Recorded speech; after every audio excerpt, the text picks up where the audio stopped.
Hey, Professor. Hey Amy, how's it Is going? it? Oh, it's all right. um, are your chances of like applying to grad school after you graduate, like, is it better to apply out of like once you graduate or like after you've had a job, or they're like the same? It doesn't even matter. It doesn't matter. And so whether you want to go now.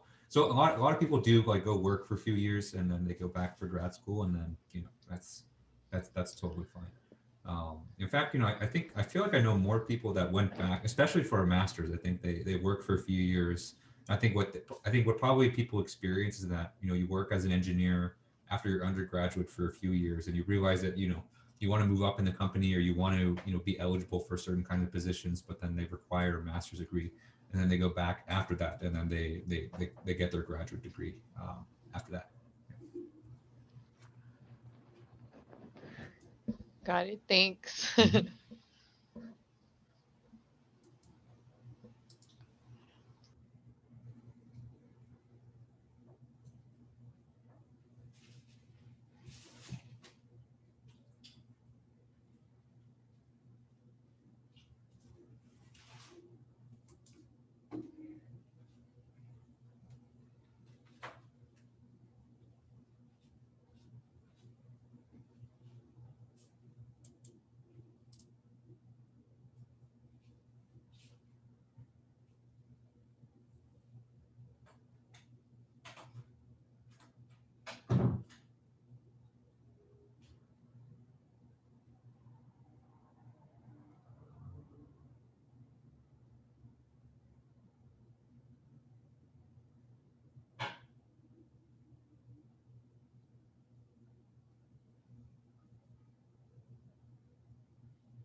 Have things slowed down for? Oh, hey, Kyle.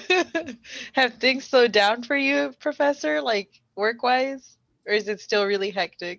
It's still a bit hectic, but I mean it's hectic for everyone at this time. So Yeah. it's just it is what it is. Everyone's kind of on overdrive until the summer. Yeah. I feel that. Professor, do you think you could look at my code for homework 6 real quick, or at least my solution? Oh yeah, I can look at it. It's just a little off.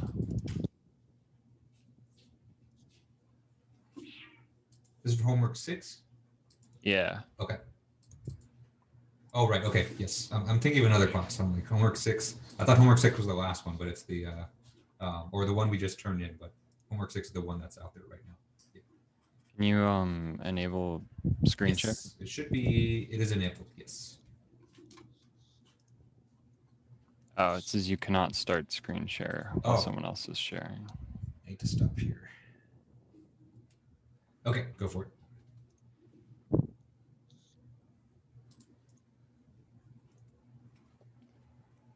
Can you see it? Yes. Mm-hmm. Yeah, so it's a little bit off. It's supposed to be a little more curved here, a little bit Right. more curved here. I was Right. wondering if Right. you could at least throw an idea if it's like the boundary conditions or something. All right. Let me see. Okay.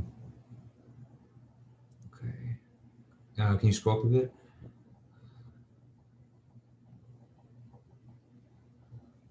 So this is just, or hang on, let me remind myself what's in this problem. It's the finite Higher order difference. schemes. Okay, it's just steady problem. Got it.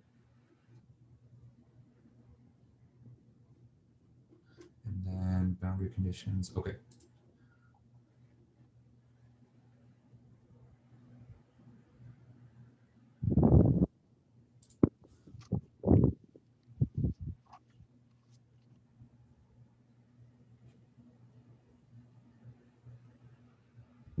I come up with it. Let me see the X direction.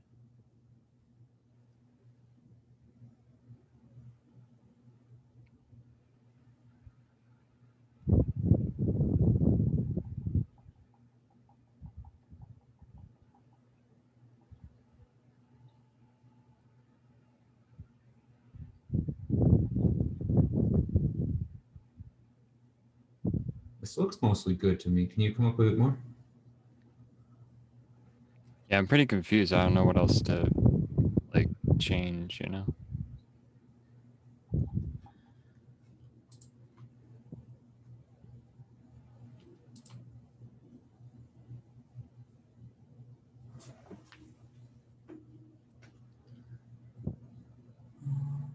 Am I not supposed to be multiplying by k here? That was my problem last time. I didn't try that. No, you should. You should. That should be fine. Because then you just because you either multiply by k there or you divide through by it. But k is just one in this case, I believe. Yeah, actually. Let me see the. So my hunch is that it's because like vertically it looks okay. It's horizontally that it seems like it's. So I thought it would be an issue with the x direction convection velocities, but they look fine to me. Oh, actually, look, can you come back up? Let me see the velocities again. Okay, so for this problem, the y velocity is actually minus 30 sine of pi y instead of a cosine. Oh, okay. Wow. All right, let's see that. Much better. There you go. There you go. So it's Okay. always something simple. Thank you, Professor. Yep.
All right, it's 5:30, so let's go ahead and get started today. All right, good evening, everyone. How's everyone doing today?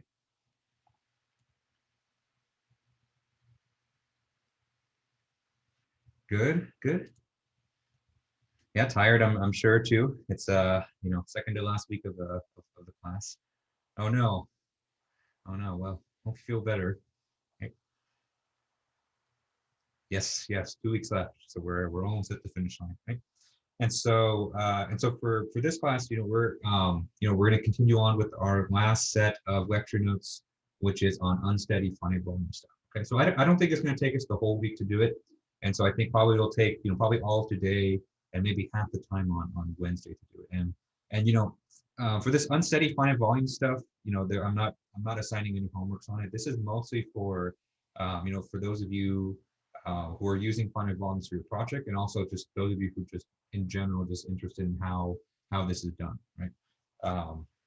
Because finite volumes is actually used a lot more in practice than finite difference, and so knowing how to do unsteady finite volumes and just the concepts behind that, will be useful for that.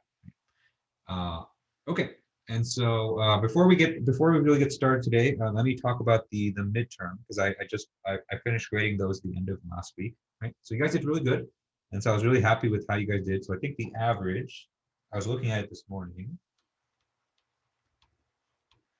the average was 42.5 out of 50. So you guys did really good, and so the average was about an 85%. So that's really really good, right? And so, I mean, the average is good, but hopefully, Juan, your sleeping schedule gets better. That does sound awful. Yeah, hopefully at least bucker down for at least one more week or two, and then and for the summer you can start to sleep a bit more and rest and recover. But yeah, that sounds pretty bad. Okay. And so I'm starting to look into the open foam stuff for you guys. So I think, we'll get at least, a good week and maybe half of a lecture of just open foam stuff. And so I know at least some of you coming into the class are interested in learning that. And so we'll do that. It's turning out to be much more of a doozy than I thought. And so, we're not going to get to do a really big in-depth stuff, but at least, I at least want to get you started. At the very least, I want to show you guys how to install OpenFOAM on your computers, which is not trivial, and then just in general how OpenFOAM sets stuff up. And so we'll do the basics, and then if you want to continue learning it, you can reach out to me over the summer, and and we can set some stuff up there too.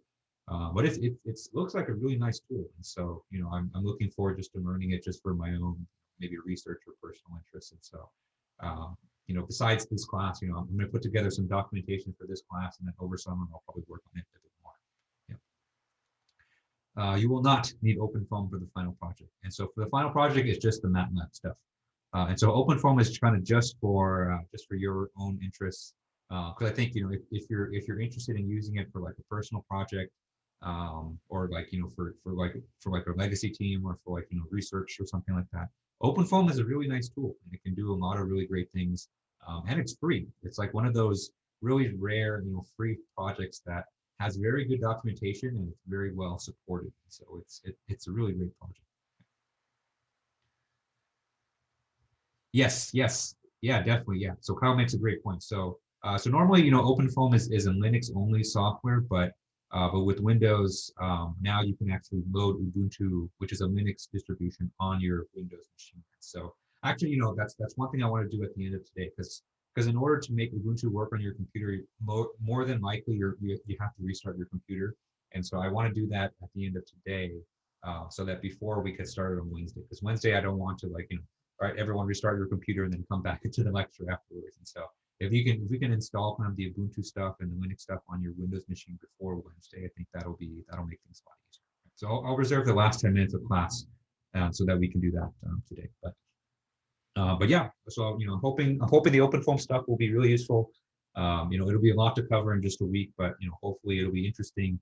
And I think probably for a lot of you, probably your first experience with a real CFD software. And so I know that's a real interest among a lot of you guys too. Okay, so any questions on anything before we get started? Okay, Oh, one more announcement. And so homework 6, the final homework is posted. And so the you should have everything you need to do homework 6. So homework 6, I think, is just convection with finite volumes as well as higher order schemes. And so we've covered all that stuff already. And so you should be good to go for homework 6. And that's going to be due next Friday. So the very absolute last Friday before the final week. Yeah. Well, I post a link where we can download it. Yeah, yeah. So we'll go through all of that kind of hand in hand, um, and so I'll show you what to do on video today, and then I'll write it down and send it out in an announcement. Yeah. Mhm. Yeah. So yeah, we're going to do exactly that. And so if you have Windows 10, you can do the Linux virtual machine, and that's kind of the best way to do it. Okay. And so let's go ahead and pick up where we left off. And so we'll shelve OpenFOAM stuff for a bit, and then we'll continue on where we left off before, which is on unsteady finite volume problems.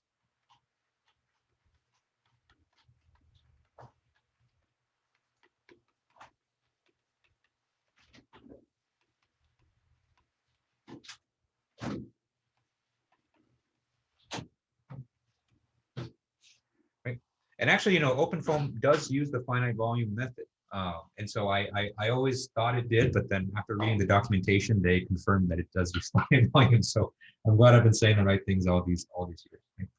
Okay. And so the whole key to this operation of unsteady finite volume stuff is question. But can I run OpenFOAM on a Raspberry Pi? You can. It would be very slow because the Raspberry Pi is not that powerful, but in theory you can. Yeah. Yeah. Okay. And so the whole key to this operation of unsteady finite volumes is we have to integrate our time derivative term.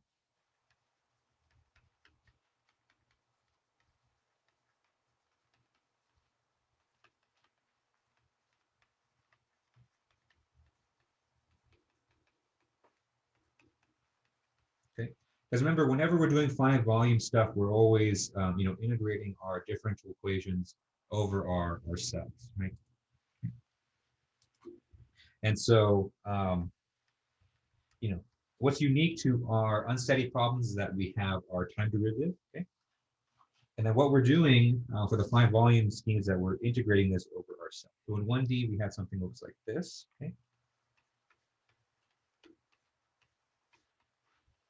And in 2D, we have something like this.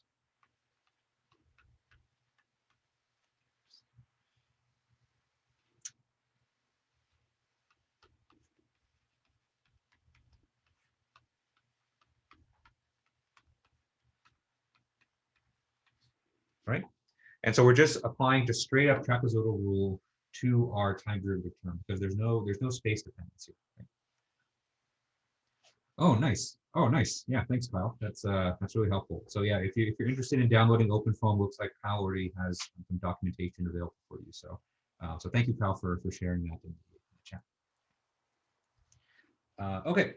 And so since our time derivative here doesn't have any spatial derivatives or spatial dependence, we can just pop it right out of the integral with the trapezoidal rule. Okay. And so the other thing that we need to do in order to actually get a time marching scheme from this is we need to actually discretize that time derivative. Okay.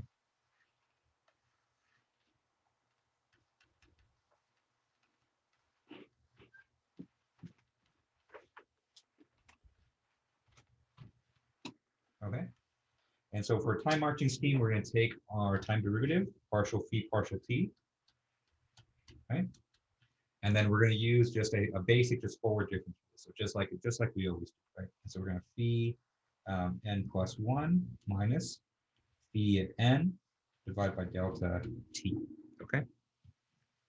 And then what we do from there is we just simply plug it into all of our other terms, convection, diffusion, and source.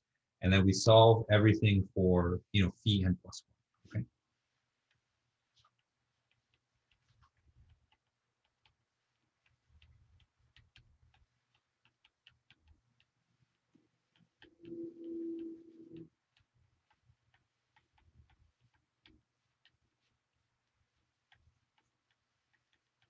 Okay. And so that's kind of the basics of what we did. And so I think where we left off specifically was we were looking at an example. Right?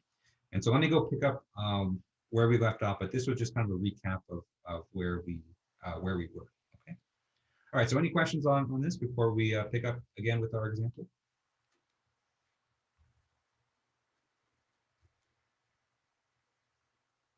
Okay. All right. And so let's go ahead and pick up where we left off. And I think the very last thing that we did was we were applying our time marching scheme with boundary conditions.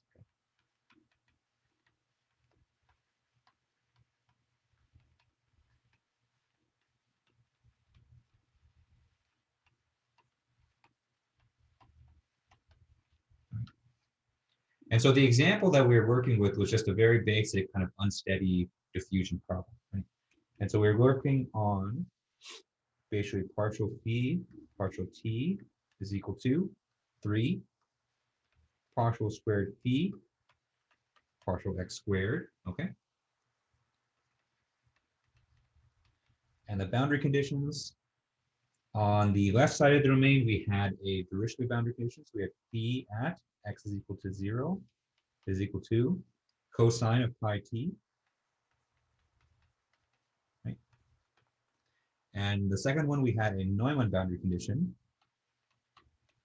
at x is equal to 1 on the right side of the domain. And this is equal to cosine of pi t divided by 2. Okay. All right. And for this problem, we were solving this on a grid with 5 cells.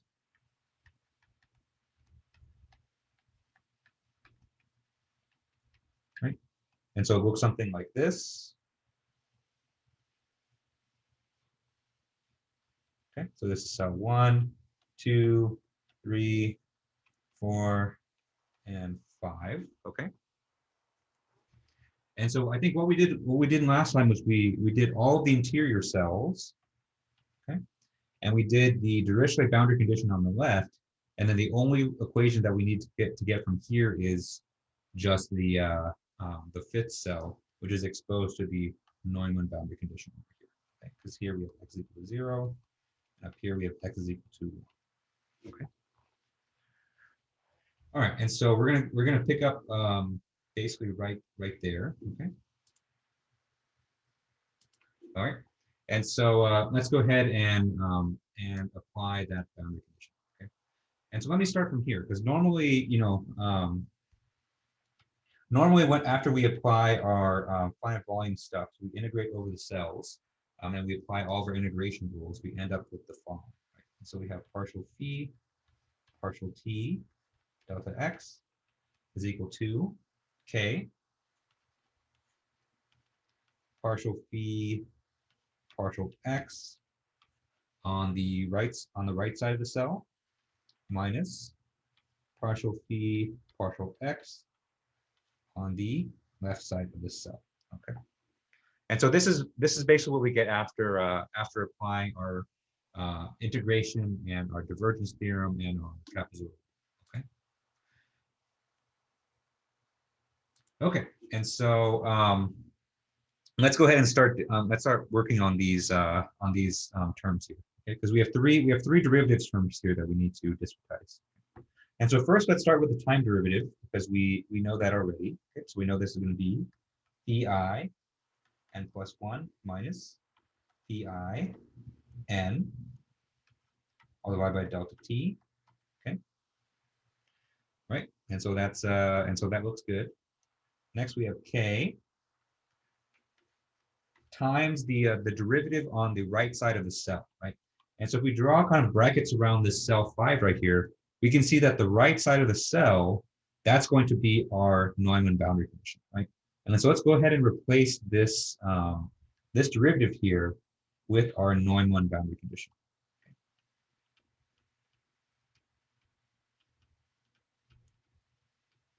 Okay. And so our Neumann BC in this case is cosine pi t over 2.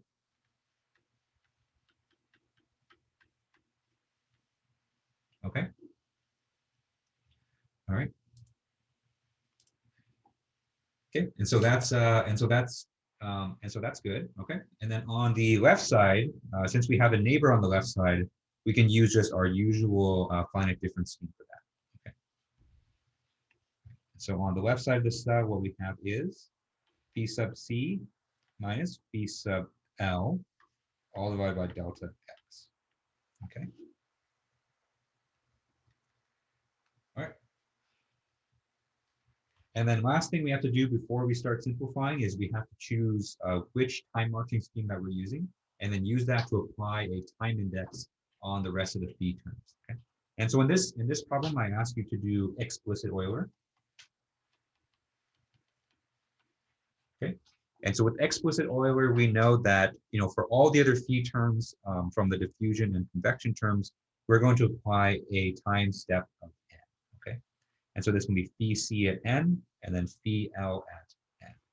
Actually, let me change this. This is phi sub c. Instead of phi I on the left, I changed that to phi sub c, just to be a bit consistent. Okay. All right. And so, you know, now we're good to go. And so all we have to do here is we just have to simplify and solve for phi c at n plus 1. There's one more delta. There's one more delta x that I forgot on that left-hand side. Okay. Okay. So any questions on this before we simplify?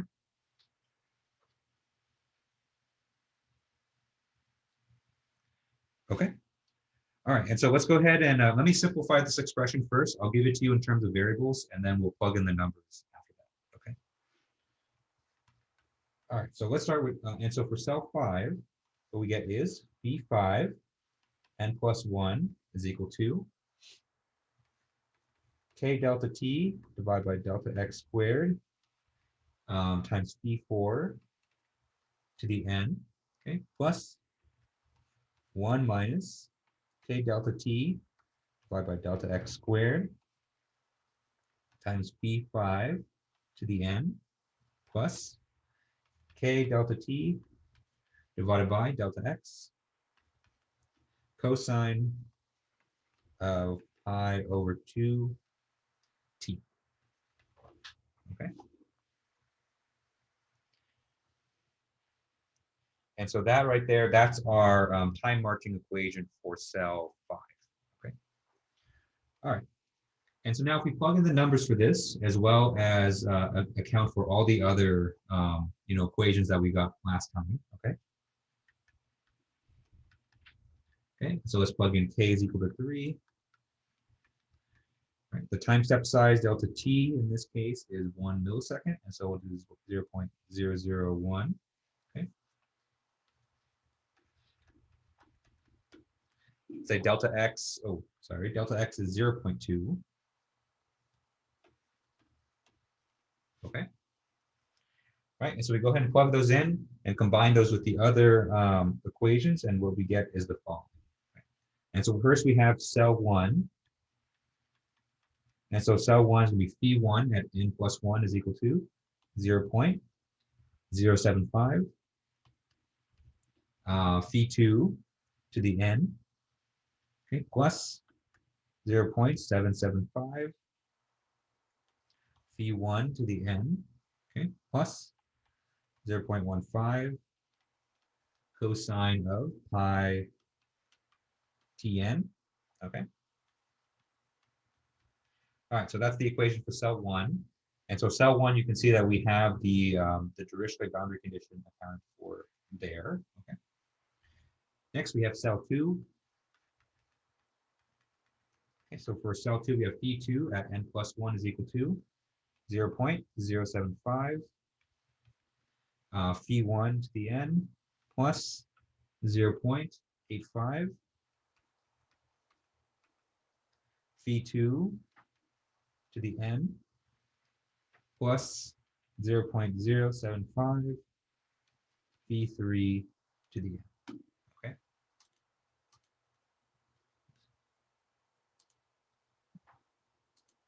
All right, and so that's cell 2. And so cell 3 and cell 4 look very similar to it. Okay, so they have the exact same coefficients here. And so we have phi3 n plus 1 is equal to 0.075. Phi2 to the n plus 0.85. Phi3 to the n plus 0.075 phi4 to the n. Okay. All right, and then phi4, it's going to be the same thing. So we have 0.075 phi3 to the n plus 0.85 phi4 to the n plus 0.075 phi5 to the n. Okay. And then for cell 5, we have the basically the equation that we have above, but after we plug stuff in. Okay. So you have phi5 n plus 1 is equal to 0.075 phi4 to the n plus 0.925 phi5 to the n, okay, plus 0.015 cosine of pi t over 2.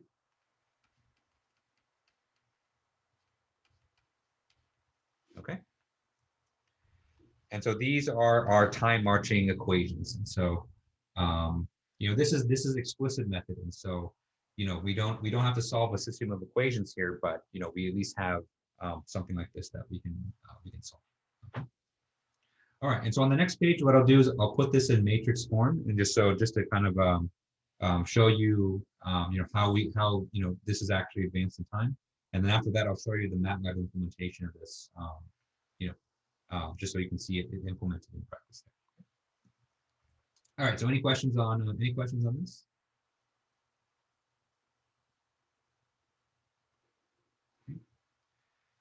All right, looks like Juan found a Python implementation of OpenFOAM, and so yeah, if you have Python, you can go ahead and just pip install that. So that's a nice thing. Okay. All right, and so let's look at this in matrix form, and then we'll look at the MATLAB implementation after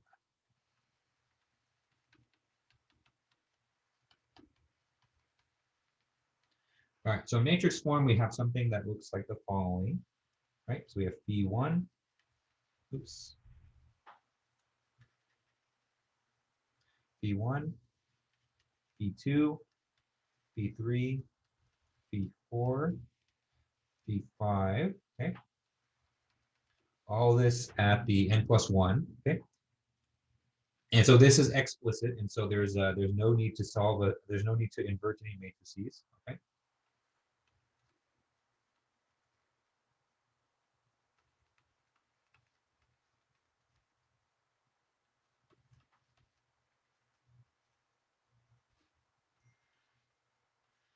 Right, so that's the first row. So we have phi1, phi2, phi3, phi4, phi5, okay?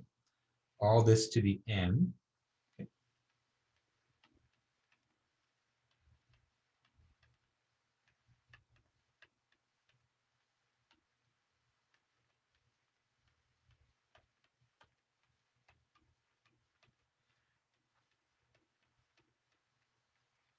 Okay.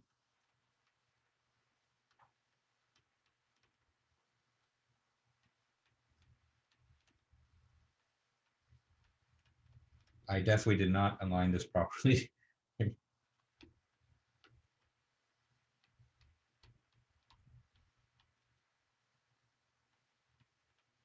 Okay, and so that's our 5 by 5 coefficient matrix.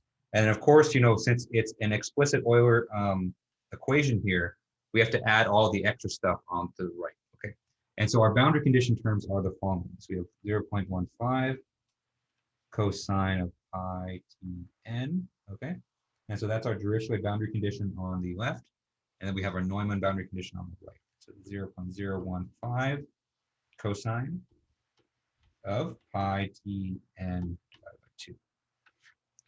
Right. And so you can see here from explicit Euler, we have an explicit expression here, right? And so it's something that just requires matrix multiplication and vector addition, and that's all that's required. And so just like we usually do for unsteady problems, we're going to start with all of our phi n values here, which are known, right? And so we're going to start with our initial condition, and then just start multiplying, adding, and then just keep doing that over and over again. And that's our time marching scheme. Right? Okay, so any questions on this before we jump into the MATLAB implementation?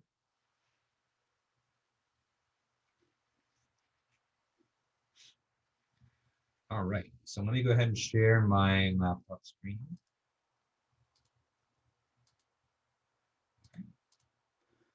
All right, and here's the MATLAB implementation. Okay, and so this is a code that's available to you online as well. Right? And so if you go to our course website, you can see the download link here for Unsteady FEM 1D explicit example. Okay, and that's exactly what I'm looking at here. Okay. All right, and so just to basically have the same configuration as the in class, let's set our number of cells equal to 5. Okay, and you can see here that all the other quantities are the same. But I think the time step is off. Actually, the time step should be 0.01. Okay, right, and then we have the number of time steps A and B. Okay.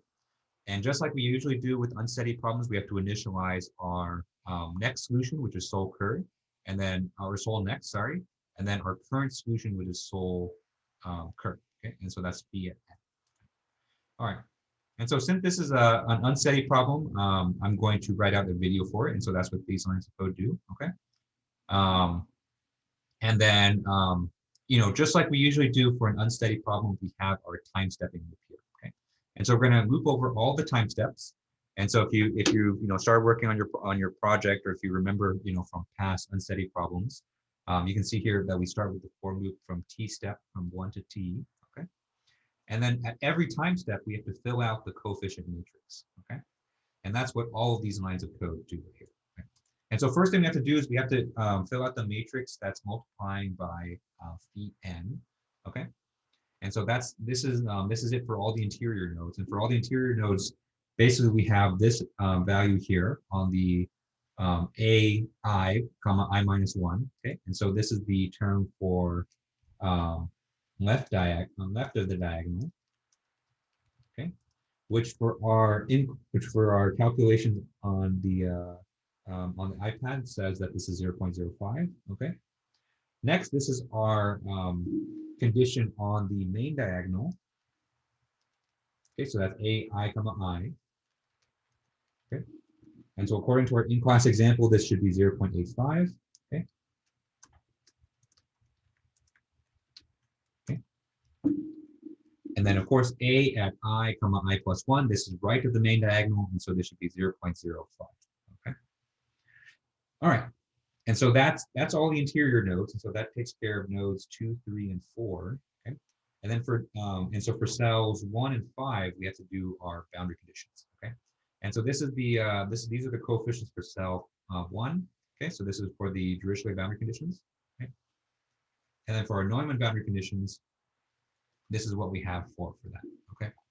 And so these are the exact same coefficients that you have in the notes.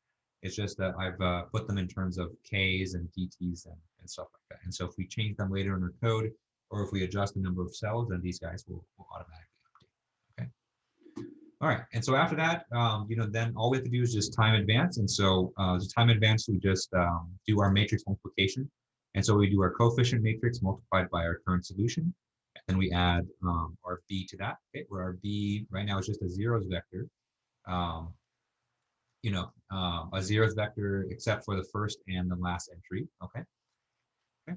And then we update our current solution, and then we update our time variables. And so let me just go ahead and run this code just so you can kind of see what it looks like. Right. And so I've got it going in ultra slow motion because I've set the time step to be so small. But you can see that the string here is very slowly wiggling. Very, very slowly.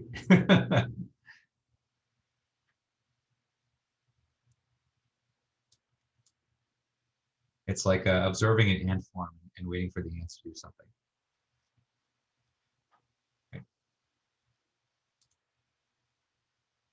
Okay. Or paint dry. That's another good one too. But yeah, you can see here that we have our unsteady solution, and so it's going really, really slowly because I set the time step size to be really small, and I set it to be actually 10,000 steps, and so this is looping for 10,000 steps right here, but we got it. Let me speed this up just so you can, just so you can kind of see how it's supposed to be moving. Yeah, so this is kind of the same thing as our, I think we did this before. This is like our wiggling string from before. So let me speed this up by a factor of 5. That's probably why I did this. It's because it was going way too slow. Right. And so now when I increase the time step size to 0.05, you can see that the string now is wiggling a little bit faster. Okay. It's kind of very slowly doing the wave.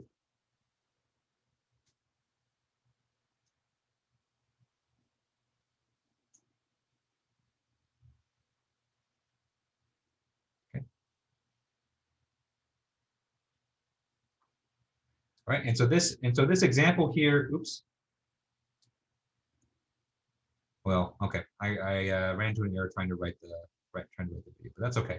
And so the point of this example is just to show you that with finite volumes, doing unsteady problems is not it's not that it's easy. Everything that we're doing in this class is pretty hard, but it's not anything new that we haven't done before. Okay. And so everything that we've done in this example is, we've done it in the past before. And so we've done finite volume methods for diffusion terms. We've done unsteady problems with explicit Euler. We've done all that. All this is just putting those things together. Okay. And so I think last time I think I spent a good amount of time actually going through the derivation and seeing how you obtain the coefficients for each of those terms. Today too, with the Neumann boundary condition, I took my time just to show you that for these kinds of problems, because we're kind of combining several different methods into one, it really pays to go a bit slowly and kind of go through each step in detail. Okay. All right, so any questions on this example before we move on to 2D implicit stuff?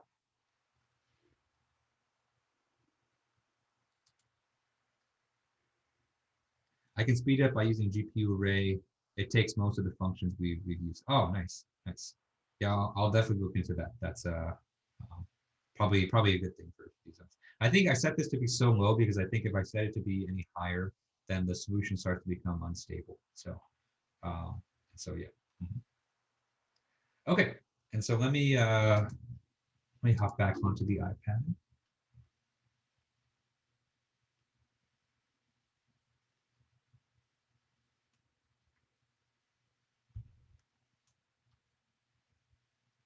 Okay, and so that's explicit 1D problems, which is nice, and so I think it's kind of a nice place to start. But I think probably and for the grad students especially, I think what we're really interested in is how do we do implicit time marching for 2D unsteady finite volume problems.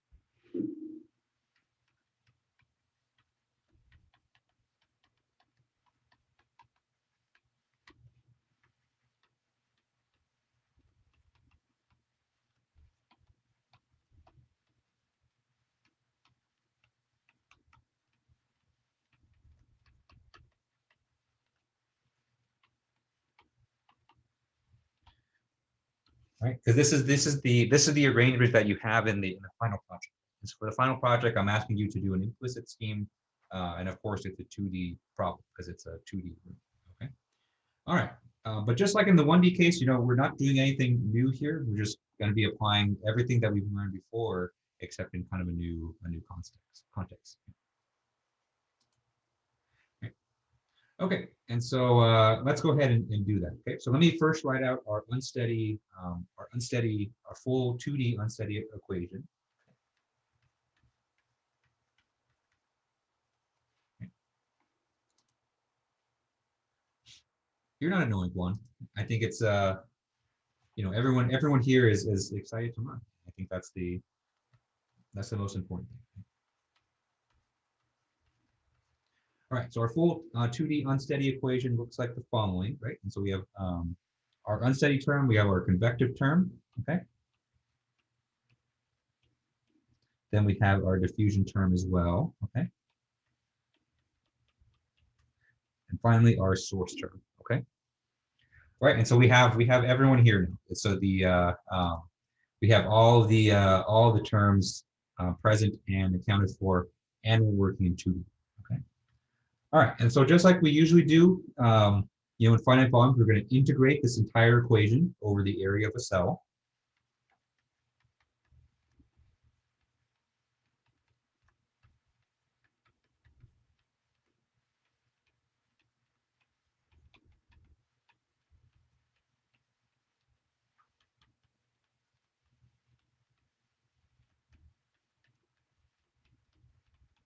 Okay.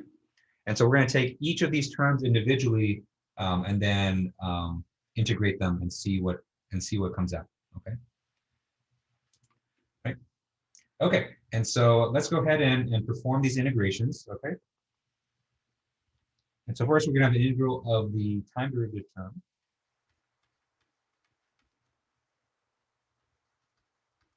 Okay.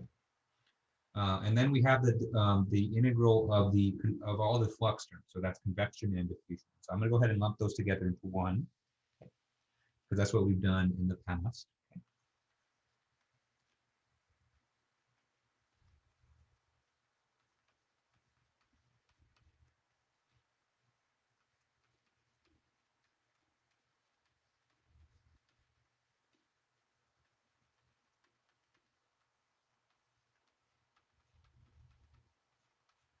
Okay.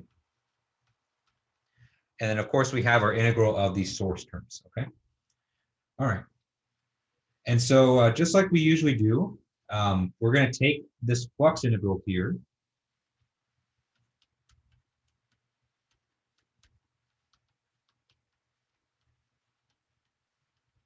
Right? And what we're going to do is we're going to apply our divergence theorem.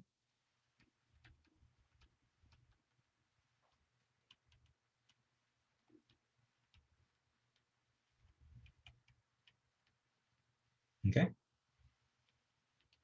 And what the divergence theorem is going to do is going to take this this region integral, or a double integral over the area of the cell, and then convert it into a line integral around the edges of the cell.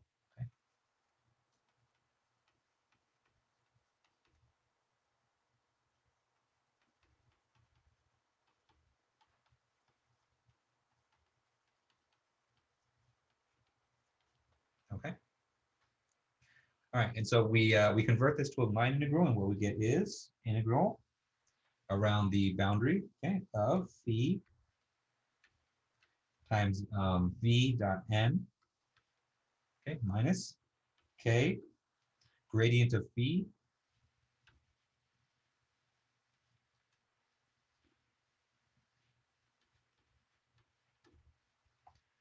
okay, dot product with n ds. Okay. And just like we always do with finite volumes, that now that we have this line integral, we're going to split it into 4 different line integrals around each edge of the cell. Okay.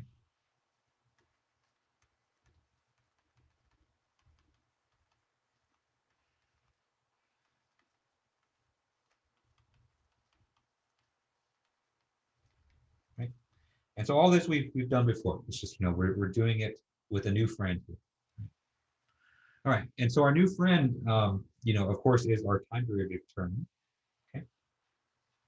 And so the way that we're going to treat this is just like we talked about at the beginning. And so we're just going to apply trapezoidal rule to this. Okay.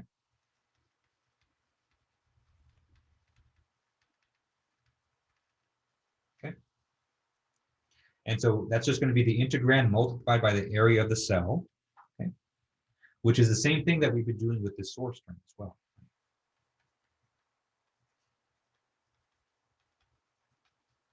Okay. And so we're just going to apply trapezoidal rule just to evaluate these integrals here. Okay. Okay. So any questions on this?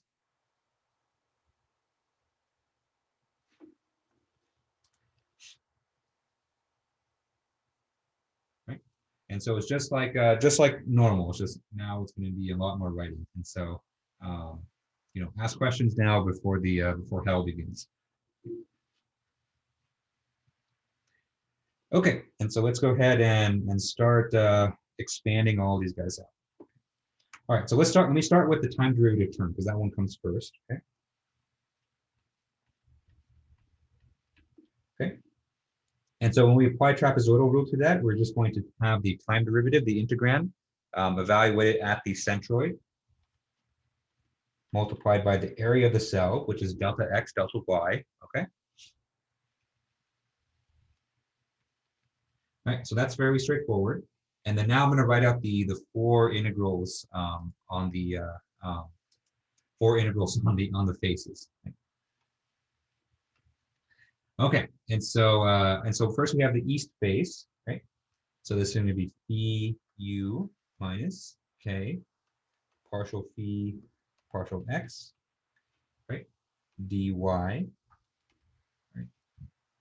And then we have the integral on the north, okay? And so this is going to be phi times v minus k partial phi partial y dx, okay? Minus the west side integral, right? And so we have integral on the west face times phi times u minus k partial phi partial x dy plus integral on the south face phi times v. I'm sorry, there should be a minus sign in front of the integral. Okay. Phi times v times minus k partial phi partial y dx.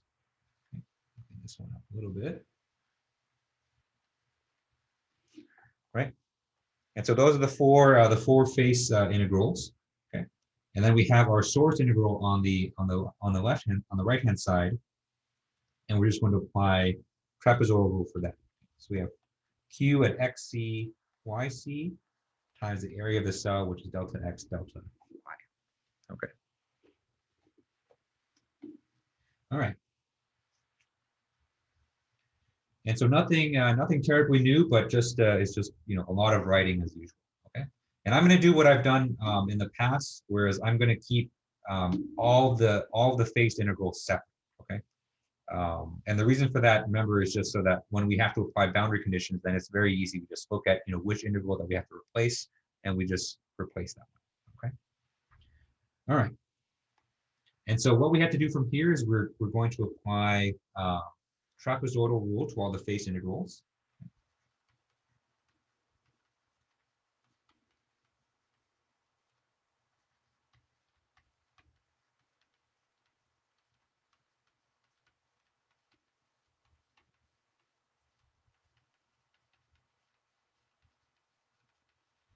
Okay.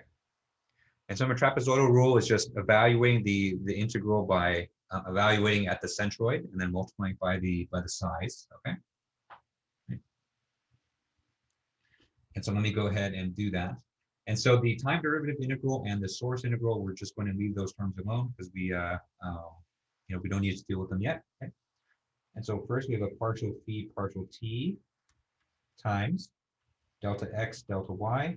And so that term doesn't change. And so that's we're just going to bring that term down. Okay. Then we have the integral on the east. Okay. So we have a plus phi sub little e times u minus k partial phi partial x times little e, okay, times delta y plus integral on the north face, and so that's going to be phi n times v minus k partial phi partial y on the north face times delta x minus phi w times u minus k partial phi partial x on the west face minus phi sub s times v minus k partial phi partial y on the south face. Okay. Oh, sorry, delta y, delta x. Okay. Can't forget those. And then on the right-hand side, we have our source term, which stays the same. Okay. And so we have what is equal to q at xc yc at times delta x delta y. All right.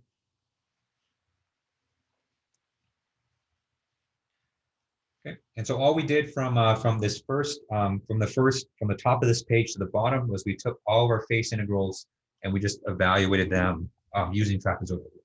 Okay. All right. Okay. So any questions on this?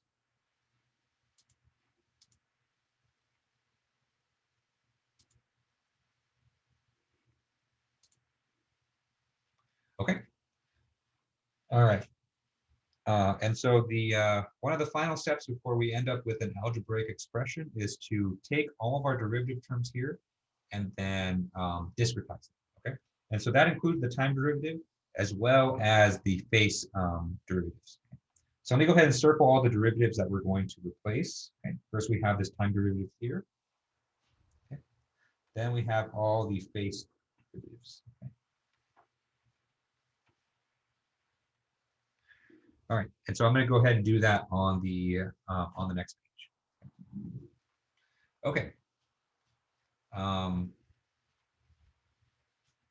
right, so let's go ahead and do that. All right, and so first let's do the time derivative. And so for the time derivative, we have p sub c at n plus 1 minus p sub c at n divided by delta t. Okay. And so that's just our time derivative term, but now replaced with its four difference approximation. Okay. Okay, then we have plus delta x delta y. Okay. Next, we have the east integral, okay, plus u times phi sub big E plus phi sub c divided by 2, right? Because remember we replaced the face terms with the average in between the two, okay? Minus k phi sub big E minus phi sub c divided by delta x, okay? And this whole term is multiplied by delta y. Okay. And so that's the east integral. So now let's do the north one. Okay. Applying the same basic principles. And so for the north one, we have v times phi sub big N plus phi sub c divided by 2 minus k phi sub big N minus phi sub c divided by delta y. Right. This whole thing multiplied by delta x.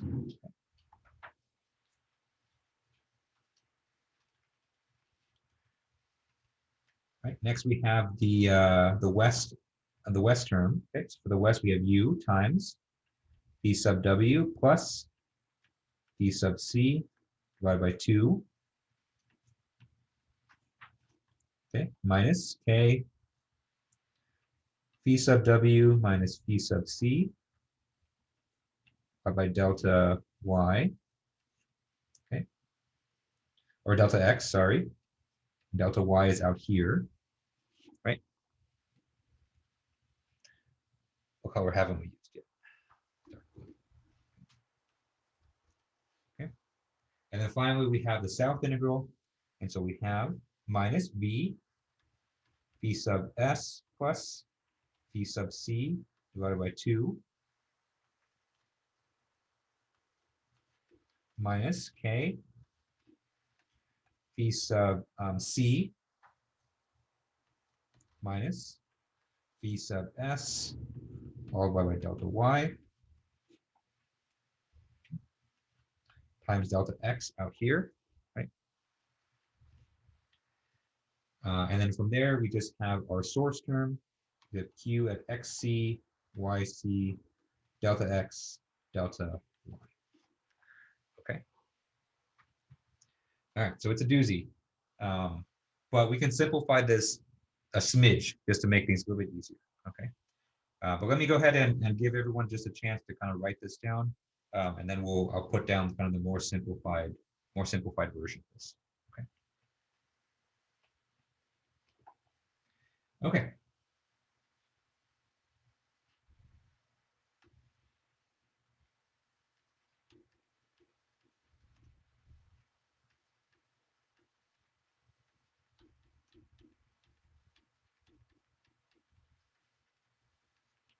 All right, and so for the next thing, we're going to assume that delta x equal to delta y, and then we're going to set that equal to delta.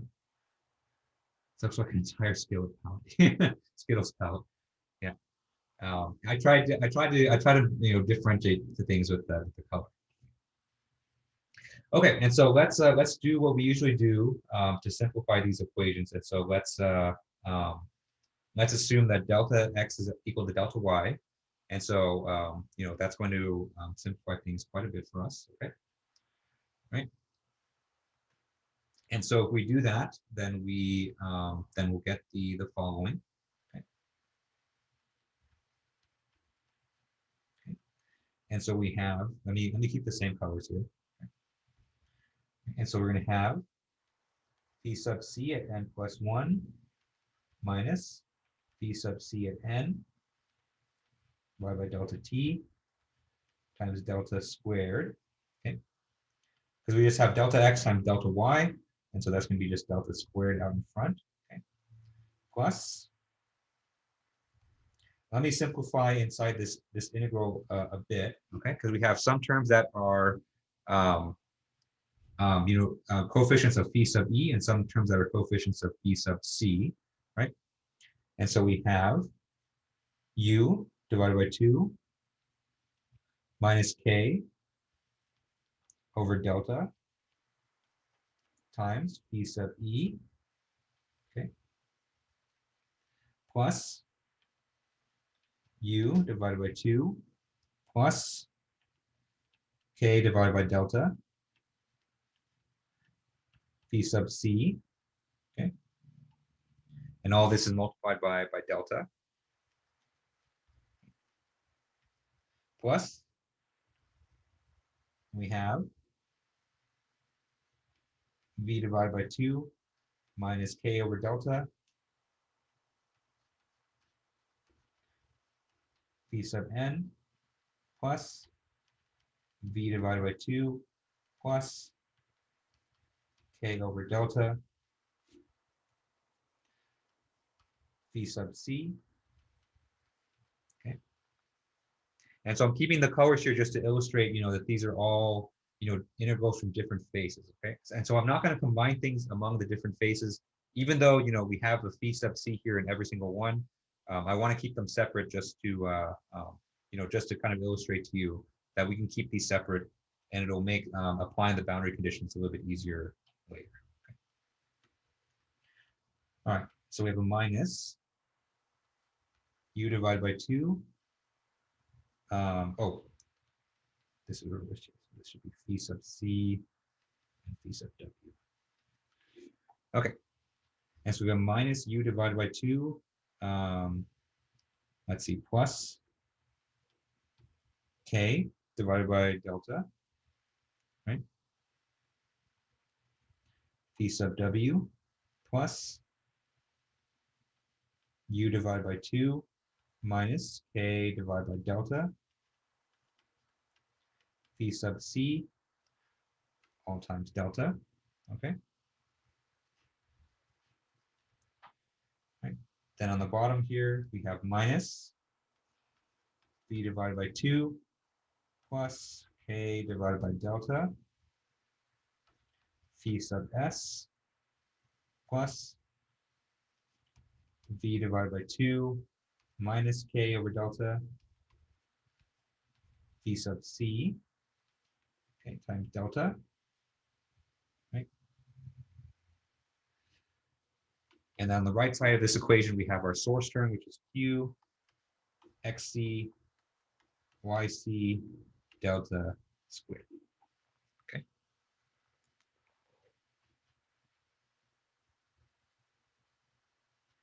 All right.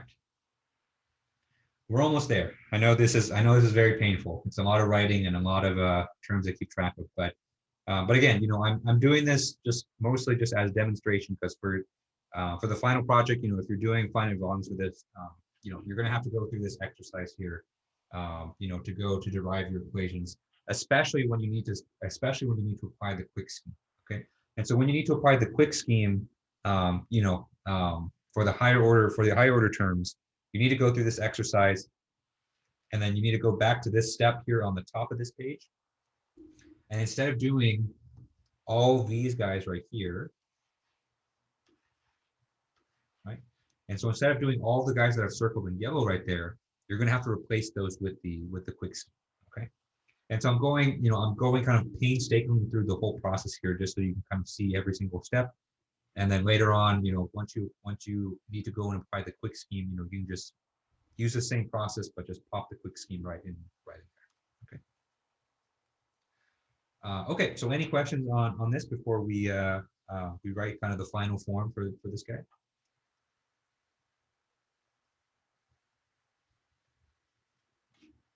Any question? I can separate all the face integral terms together because they're all multiplied by delta. Yeah. So normally, if you want to just get one algebraic expression for this entire thing, you can just divide everything by delta, and we're going to do that anyway too. And then just everything that has a phi sub c, you can combine them because they're all like coefficients. Yeah. Yeah. Yeah. Yeah. So the because they're all multiplied by delta, and they all have this phi sub c here. The most thing that you combine is just the phi sub c, and so that all those kind of combine really nicely into one. But here, I'm keeping them separate just so that you can see, each of the different face integrals and each of their what their contributions are. Yeah. Mm-hmm. It's a little bit carpal tunnel. Yeah. It's a bot, but this is what goes into the code, right? Because remember, and hopefully, you guys realize this at this point in the class, but when you're writing the MATLAB code for this, it in some sense, it doesn't really matter how long your equations are, but you really need to get good expressions for all of the coefficients from these terms, because those are the things that you plug into MATLAB in order to solve those equations. Yeah, and so having it all separate like this, here you get really clear expressions for what all of those coefficients should be. Okay, all right, and so we're just about ready to put this in its final form, right? And so to do that, we need to do 2 steps, okay? Or 3, I guess, okay? All right, so the first thing we're going to do is we're going to divide entire equation by delta squared, okay? And so that's going to get rid of that delta squared in front of the time derivative term, okay?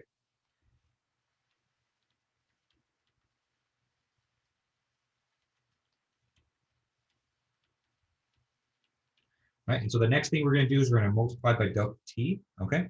And so the purpose of those 2 steps is just to take our time derivative term out in front and just isolate it as much as possible, okay? And so that's 2 things we're going to do, okay? And then third, which we can do this on this page too.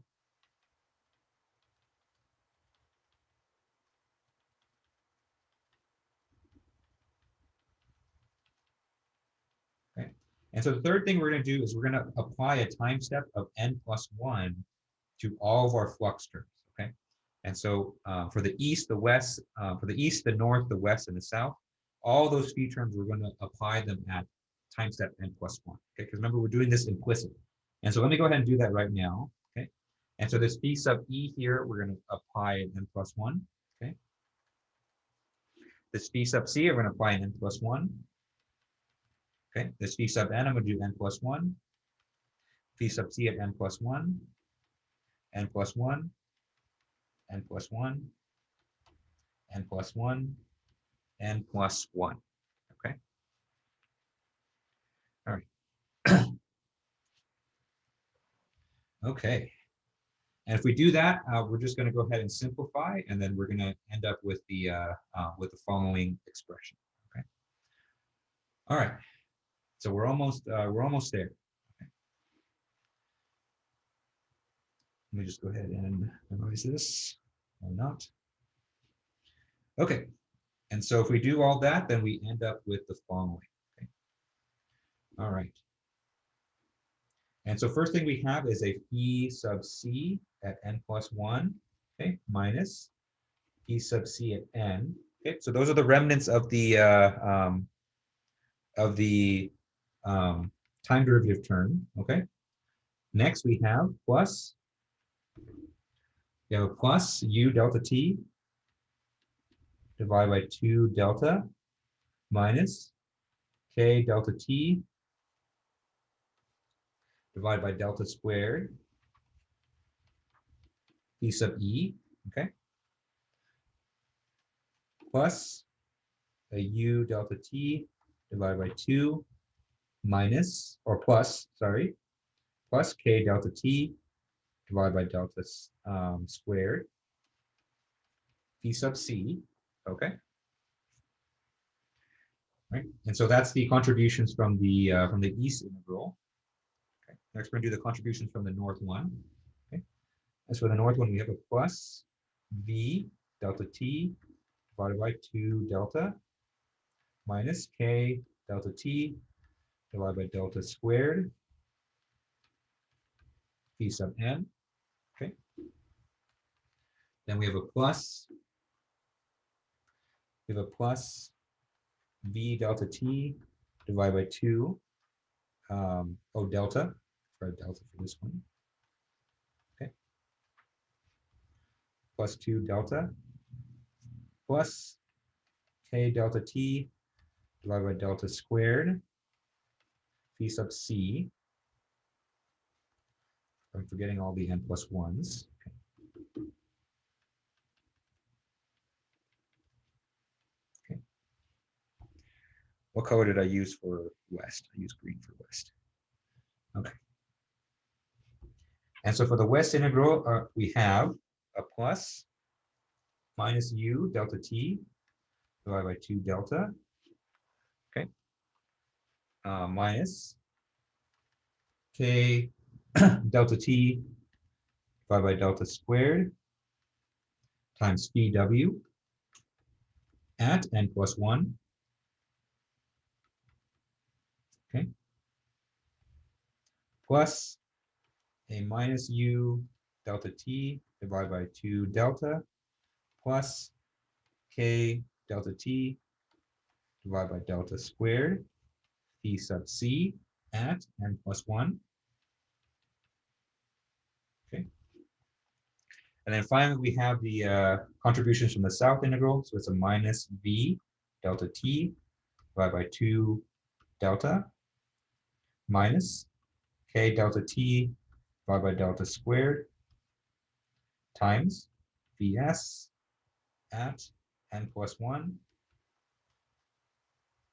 plus a minus v delta t divided by 2 delta plus k delta t divided by delta squared p sub c at n plus 1. Okay. And all of this is equal to q at xc yc times delta t. Okay.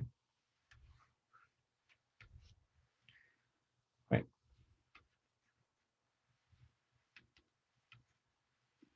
Okay, and so this monstrosity right here, this is our unsteady finite volume equation for 2D implicit oil.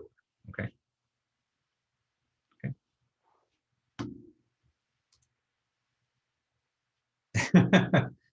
It's a lot.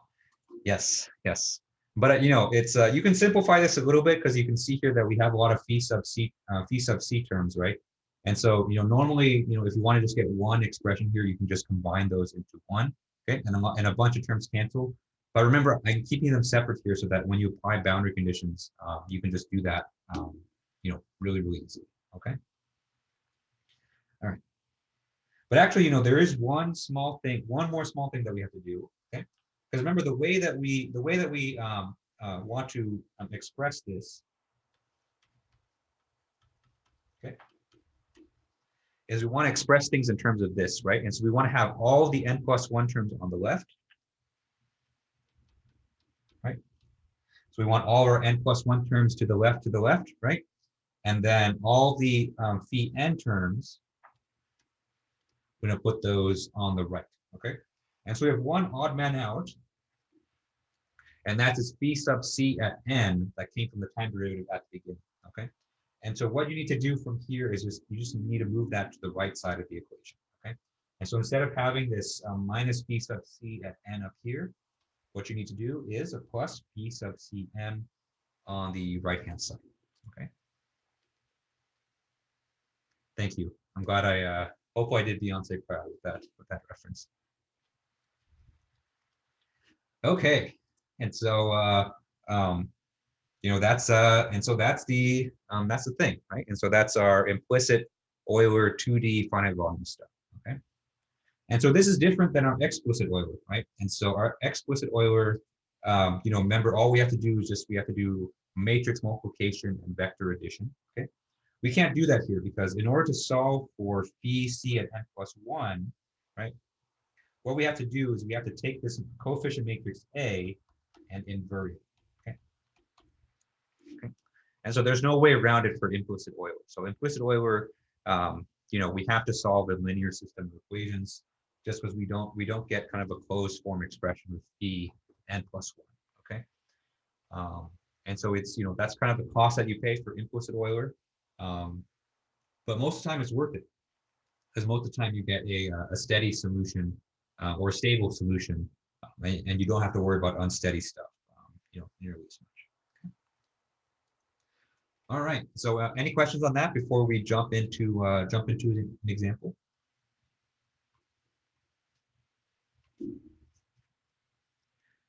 Actually, let's do the example next time. And so, you know, just because we have 10 more minutes, I do want to show you guys how to do the Windows subsystem from Linux because we're going to need that for open phone stuff. Right. So we'll do the example next time. I think timing wise, I think that works out a bit better too because it's then we can just dedicate the entire next class session to just that example and then start the open phone stuff. Okay. How do we stop your brain from getting numb? Just, you know, write it down and then, you know, we can come back to it another day. And so we'll come back to this on Wednesday and then, you know, we'll kind of see how this is put in action. But I know that right now it's a lot of terms, you know, it's a lot of stuff to plug in, but, you know, once you start plugging it in MATLAB and once you start plugging in the numbers, it becomes not as bad. All right, yeah, so I guess, you know, just for the sake of everyone's wrist, let's go ahead and let's call it here. And then let's go ahead and install the subsystem from Linux. Okay. And so, you know, this trick will only work if you have Windows 10. And so if you have Windows 10 on your computer, you know, you're good to go. You know, they've actually made it really nice to install Linux. But you know, if you don't have Windows 10, then you can kind of look along. If you have a Mac, actually, you don't have to do this. So Mac actually has a really nice command line option as well. So, you know, you can actually do this on Mac without doing too much trouble. But what I'm guessing is that a lot of you guys have Windows system, and so let's go ahead and see how to install this for Windows. Okay. All right. And so let me just give you a preview of where we're going. Okay. So I already have it installed on my computer because I actually use it quite a bit for my own research. Okay. And so the way the program that we're going to install is called Ubuntu. Okay. And so if you've used a Linux system before, you know that Ubuntu is one of the free operating systems that works off Linux, right?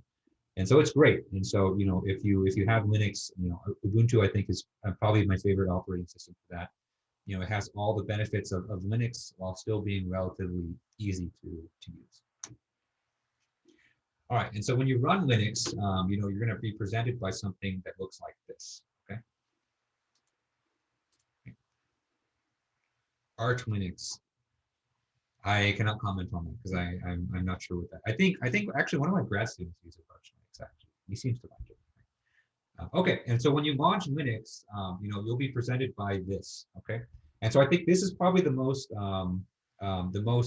biggest learning curve that we'll have to do is that, you know, the biggest difference between, you know, using your Windows graphical system and using kind of a command line interface is that everything has to be, you know, all your programs and all the file manipulations and all that stuff, all of that is going to be done from command.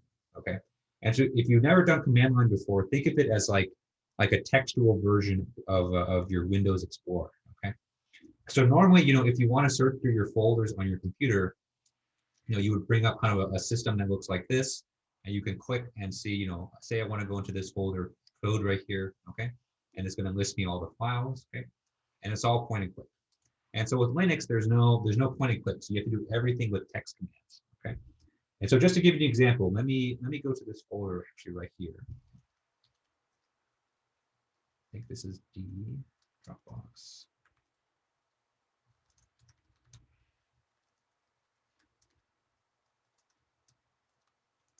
Okay. And so you can see here that I'm using command line, and so I'm going really fast right now just because of the time. But you know, I just want to show you, you know, what's going on. But we'll go over all these commands because I think that's the oh, can I enlarge my terminal? Yes. Okay.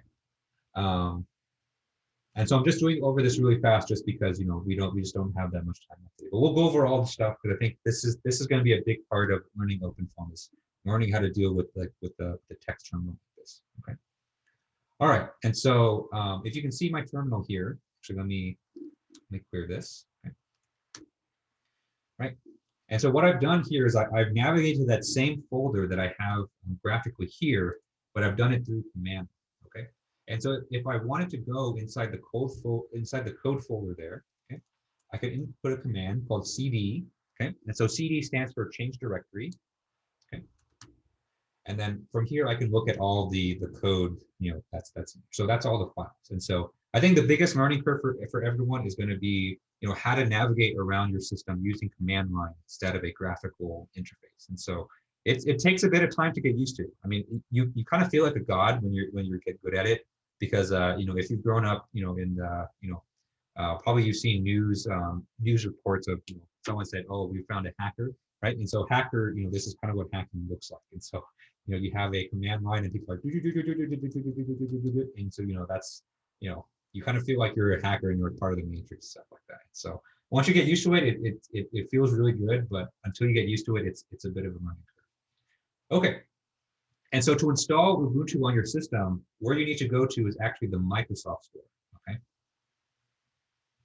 And I'll say, you know, that the Microsoft Store is ass. It's the worst store ever. It's terrible, but it's used for one good thing, which is to install Ubuntu on your system. Okay. All right. And so you're going to open up the Microsoft Store and you're going to search. Okay. And what you're going to search for is Ubuntu. Okay. And so you can see here that Hoops Africa. What the hell is that? And so, you know, you're not going to go to Hoops Africa. You're going to go to one of these Ubuntu systems right here. Okay. And so you can choose either the default one, or you can choose a specific version. And so I'm using version 20.04, but, you know, for what we're doing, it doesn't matter. And so I think 18 is actually a pretty stable version. And so I used that one for a long time. I think I just recently decided to upgrade to 20.04. Okay, so let's go ahead and just go to the default one and wait for Microsoft Store to be terrible. Okay. And what you can see here is that, you know, it's going to allow you to install this Ubuntu system. Okay. And so if you read the description here, it says Ubuntu on Windows allows you to use Ubuntu terminal and run Ubuntu command line utilities, including bash, SSH, git, app, and many more. Okay. All right. And so what they don't tell you here is that in order to actually install this, you have to make some system changes. Okay. And so I think usually it says here.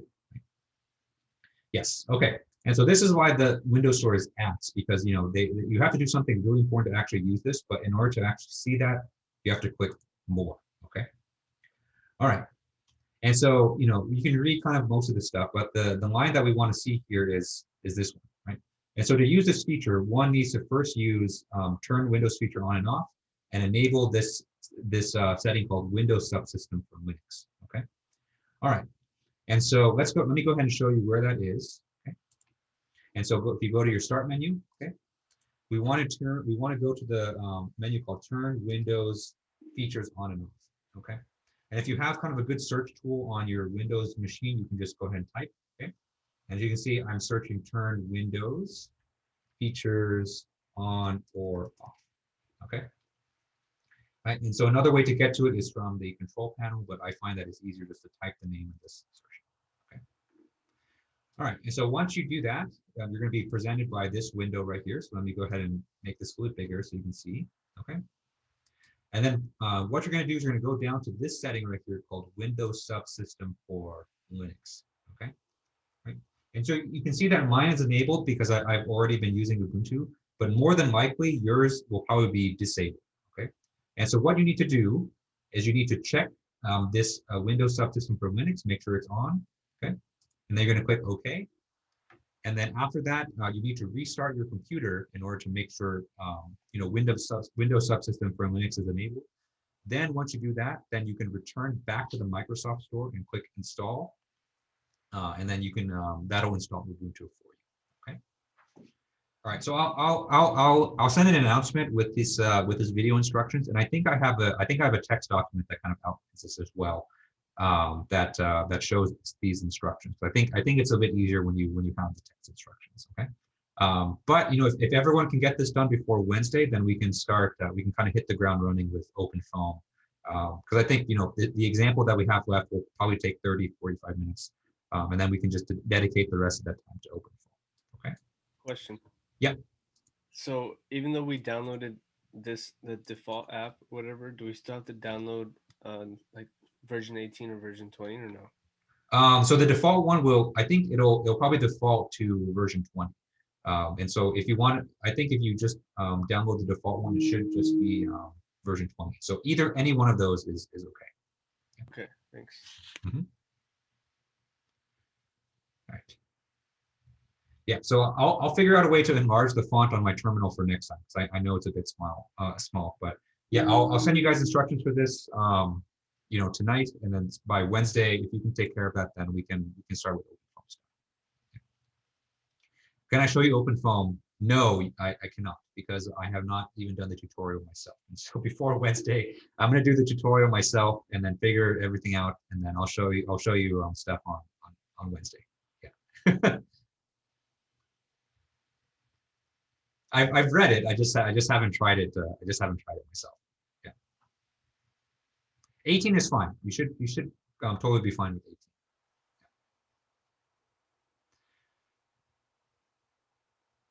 All right. Close. Okay. All right. And so we'll pick this up on Wednesday. And so I'll look out for the instructions tonight, and then we'll go from there. So thanks for tuning in, everyone, and I'll see you guys on Wednesday.